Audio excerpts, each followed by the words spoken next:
Assalamualaikum warahmatullahi wabarakatuh. Perkenalkan, nama saya Rone Saksana. Saya dari Prodi Sosiologi dengan NIM 22103036. Baiklah, pada kesempatan ini saya akan menjelaskan tentang teori struktural fungsional. Teori struktural fungsional. Teori struktural fungsional adalah sebuah kerangka pemikiran sosiologis yang memandang masyarakat sebagai sebuah sistem yang terdiri dari berbagai bagian atau struktur. Setiap struktur dalam masyarakat memiliki fungsi tertentu yang harus dipenuhi agar masyarakat dapat berfungsi secara efektif dan harmonis. Konsep dasar dari teori struktural fungsional adalah bahwa masyarakat memiliki kebutuhan-kebutuhan yang harus dipenuhi untuk dapat bertahan hidup. Struktur-struktur dalam masyarakat seperti keluarga, sekolah, dan pemerintah berperan dalam memenuhi kebutuhan-kebutuhan tersebut. Kemudian ada beberapa tokoh yang ikut berperan dalam teori struktural fungsional. Yang pertama ada Emil Durkheim dengan solidaritas sosialnya. Kemudian ada Talcott Parsons dengan konsep agila. Dan yang terakhir ada Robert Merton dengan konsep ketegangan. Emil Durkheim adalah seorang sosiolog Prancis yang dianggap sebagai bapak pendiri teori struktural fungsional. Ia mengembangkan teori ini dengan memperkenalkan konsep anomi, yaitu keadaan di mana individu merasa tidak memiliki tujuan atau arah dalam hidupnya karena kurangnya aturan dan nilai-nilai sosial yang jelas. Durkheim juga menekankan pentingnya solidaritas sosial dalam mempertahankan stabilitas masyarakat. Menurutnya, terdapat dua jenis solidaritas sosial, yaitu mekanik dan organik. Solidaritas mekanik terjadi pada masyarakat tradisional yang bersifat homogen dan bergantungan pada kesamaan nilai-nilai dan norma-norma sosial. Sedangkan solidaritas organik terjadi pada masyarakat modern yang bersifat heterogen dan bergantung pada saling ketergantungan antar individu dalam memenuhi kebutuhan hidupnya. Kemudian ada Talcott Parsons. Talcott Parsons merupakan salah satu tokoh penting dalam pengembangan teori struktural fungsional. Ia mengembangkan teori ini dengan memfokuskan pada fungsi sosial dari suatu sistem. Menurutnya, setiap bagian dari sistem sosial memiliki peran dan fungsi tertentu yang harus dijalankan untuk menjaga keseimbangan dan kelangsungan hidup sistem secara keseluruhan. Kemudian, Talcott Parsons mengembangkan konsep agil, yaitu adaptation, kemampuan masyarakat untuk beradaptasi dengan lingkungannya dan memenuhi kebutuhan dasar. Kemudian ada goal attainment, kemampuan masyarakat untuk menentukan tujuan bersama dan mencapainya melalui proses pembuatan keputusan bersama.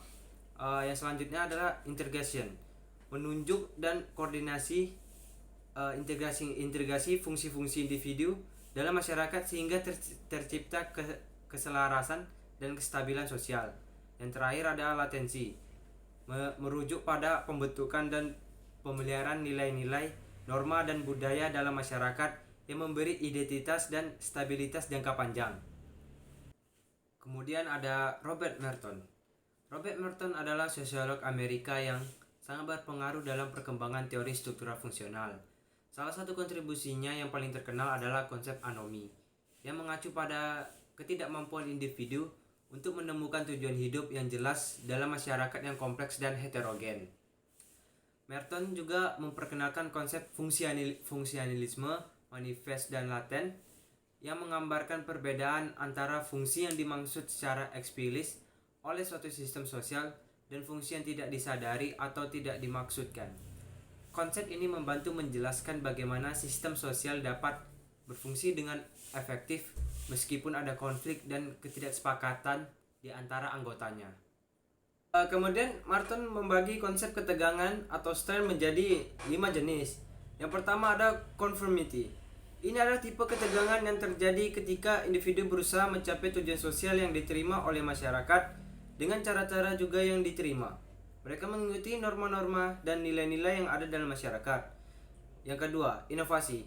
Ketegangan inovasi muncul ketika individu mencapai tujuan sosial yang diterima oleh masyarakat, tetapi mereka melakukannya dengan cara yang tidak diterima atau ilegal. Contohnya adalah tindakan kriminal atau perilaku antisosial. Yang ketiga ada ritual. Ketegangan ritualisme terjadi ketika individu terlalu fokus pada cara-cara yang diterima oleh masyarakat. Bahkan jika mereka telah kehilangan tujuan sosial yang besar, mereka mengikuti norma dan prosedur tanpa benar-benar mencapai tujuan awal. Yang keempat ada retiarisme. Individu-individu yang mengalami ketegangan retiarisme telah menolak tujuan sosial yang diterima oleh masyarakat dan juga cara-cara yang diterima. Mereka bisa menjadi pengguna narkoba, alkohol, atau orang yang hidup di pinggir masyarakat. Yang kelima, rebellion. Pemberontakan adalah jenis ketegangan di mana individu atau kelompok mencoba mengganti norma dan nilai-nilai yang ada dalam masyarakat dengan norma dan nilai-nilai baru. Mereka tidak hanya menolak yang ada, tetapi juga mencoba menggantinya dengan pandangan mereka sendiri. Fungsi sosial dalam teori struktural fungsional. Dalam teori struktural fungsional, fungsi sosial merujuk pada peran dan kontribusi yang dimainkan oleh suatu institusi atau struktur sosial dalam menjaga keseimbangan dan kestabilan masyarakat. Institusi atau struktur sosial tersebut dianggap memiliki fungsi tertentu yang harus dipenuhi agar masyarakat dapat berfungsi dengan baik. Contohnya, keluarga memiliki fungsi untuk mempertahankan nilai-nilai dan norma-norma sosial, menyediakan dukungan emosional dan materi bagi anggotanya, serta membantu dalam proses sosialisasi anak-anak. Dalam teori struktural fungsional, keluarga dianggap sebagai salah satu institusi yang sangat penting dalam menjaga stabilitas dan keseimbangan sosial. Struktur sosial dalam teori struktural fungsional. Dalam teori struktural fungsional, struktur sosial merujuk pada pola hubungan antara individu-individu dalam masyarakat. Pola ini meliputi peran-peran sosial dan norma-norma yang mengatur interaksi antara individu. Struktur sosial memiliki fungsi penting dalam menjaga stabilitas dan keberlangsungan masyarakat. Konsep struktur sosial juga terkait dengan pembagian kerja atau spesialisasi di dalam masyarakat. Setiap individu memiliki peran tertentu yang sesuai dengan kemampuan dan keterampilannya. Dalam teori struktural fungsional, spesialisasi dianggap sebagai bagian dari sistem yang berfungsi untuk memenuhi kebutuhan masyarakat secara efektif. Kritik terhadap teori struktural fungsional. Salah satu kritik utama terhadap teori struktural fungsional adalah bahwa teori ini cenderung mengabaikan peran konflik dan ketegangan dalam masyarakat. Teori ini lebih fokus pada bagaimana struktur sosial dan fungsi-fungsi sosial bekerja bersama untuk menjaga stabilitas masyarakat daripada mempertimbangkan bagaimana konflik antara kelompok-kelompok sosial yang mempengaruhi dinamika masyarakat. Selain itu, kritik juga dilontarkan terhadap asumsi dasar teori struktural fungsional yang menyatakan bahwa setiap elemen-elemen dalam masyarakat memiliki fungsi dan berguna bagi keseluruhan sistem.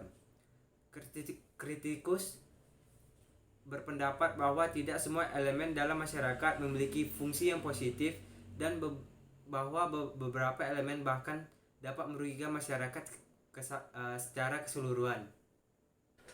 Perkembangan teori struktural fungsional. Perkembangan teori struktural fungsional adalah salah satu teori sosiologi yang paling banyak dikenal dan dipakai hingga saat ini.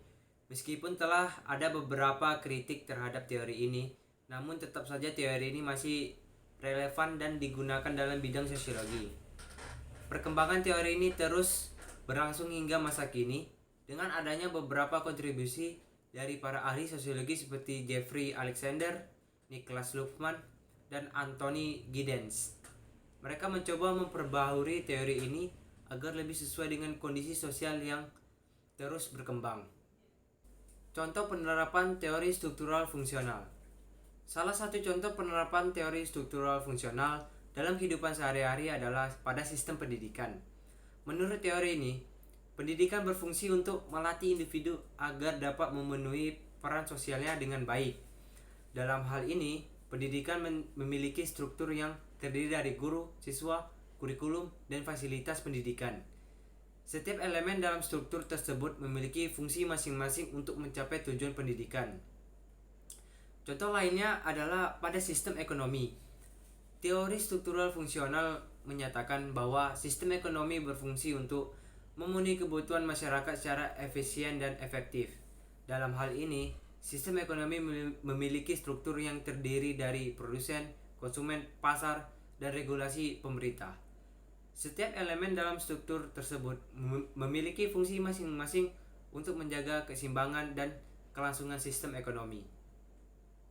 Dalam video ini telah dijelaskan mengenai tentang teori struktural fungsional dan konsep dasarnya. Diketahui bahwa teori ini menekankan pentingnya hubungan antara struktur dan fungsi dalam masyarakat. Selain itu juga dijelaskan mengenai kontribusi Emil Durkheim, Tal Coperston, dan Robert Merton dalam pengembangan teori ini. Fungsi sosial dan struktur sosial juga menjadi fokus dalam video ini. Namun, tidak dapat dipungkiri bahwa terdapat kritik yang dilontarkan terhadap teori struktural fungsional. Meskipun begitu, teori ini masih terus berkembang sehingga saat ini dan dapat diterapkan dalam kehidupan sehari-hari. Baiklah, itu aja yang bisa saya dapat sampaikan. Terlebih terkurang saya mohon maaf. Sekian, terima kasih.